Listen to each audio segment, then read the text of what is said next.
As the Bank of England expects inflation to rise to 8%, it'll be freelance musicians such as Michael that will be hit the most, as well as all other self-employed workers on low incomes.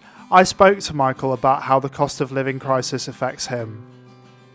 I'm earning kind of less than I was, and doubled up with the fact of everything costing significantly more.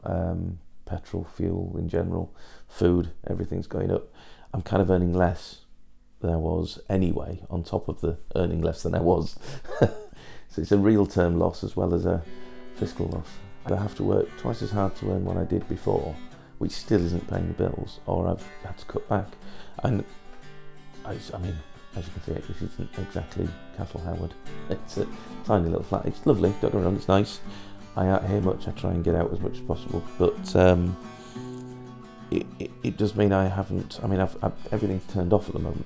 I only turn stuff on when I need it to make sure I'm not using too much electric or gas, whereas once over I could think, oh, I might be able to book a holiday this year or do such and such a thing. I can't.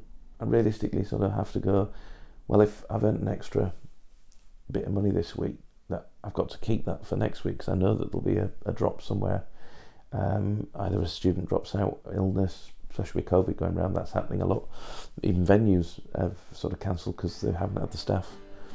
So you're not there's no guarantees with any of it anymore. People like Michael and many other people, both here in York and across Yorkshire, this crisis seems endless, especially as 1 in 6 people in the UK are paid below the real living wage. It's almost inconceivable, even given the cost of living crisis, that so many people are suffering, given that we have a 75.5% employment rate. I spoke to Leeds-based financial charity Money Buddies about why this is happening and whether there's any light at the end of the tunnel. So the big issue at the moment is the cost of gas. So heating your home and wholesale prices of that. That comes down to, again, global shortages because of COVID-19, the inability to produce as much as needed.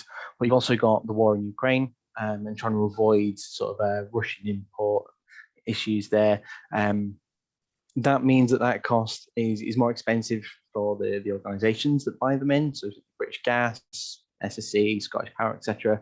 And they pass that cost directly onto the consumer to protect their profits. I mean, it's very hard for people in that situation, though, because you can't plan long term unless you've got that reliability of work. And again, it's an issue with policies that are out there at the moment, things like 0-hour contracts. They don't provide enough stability. And the gig economy is doubly hard because you don't even have the security of any kind of contract. You're constantly out there looking for that sort of work. It's going to be a grim few months for workers across the UK, but let's hope the cost of living crisis eases for Michael and Gizmo in the future. Daniel Pye, Yorkshire Voice.